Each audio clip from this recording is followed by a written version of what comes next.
ખ્રિસ્ત ચમત્કાર કરવાના માટે, સાજા કરવાના માટે પૃથ્વી પર આવ્યો નહોતો. તે માણસને બચાવવાના માટે, તેની અધોગતિમાંથી છોડાવવાના માટે, અનંતકાળના નાશથી બચાવવાના માટે આ જગત પર આવ્યો. તે વાત વિશ્વાસ યોગ્ય તથા સત્ય છે.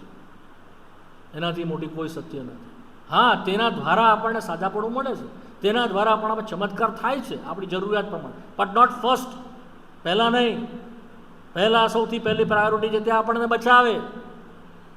ધારો કે હું કોઈકના માટે પ્રાર્થના કરું, કોઈકને બહુ નીડ હોય અને પ્રભુ મારી પ્રાર્થના સાંભળે અને દયા દેખાડી અને એ માણસના જીવનમાં કામ કરીને એને કદાચ એને કોઈ અકસ્માત થયો હોય કે કંઈ તાવમાં હોય કે બીમાર હોય, એ ચંગાઈ પામ્યો, ચંગાઈ પામ્યો અને એનામાંથી રોગમાંથી સાજાપણું મળ્યું, એનો અર્થ એવો નથી કે પાપોની માફી એને મળી ગઈ. નો એટ ઓલ.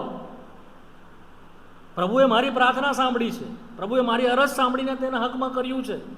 પણ જ્યાં સુધી તે પોતાના પાપની માફી માંગશે નહીં, પ્રભુ સાથે શું કરશે નહીં, પોતાનું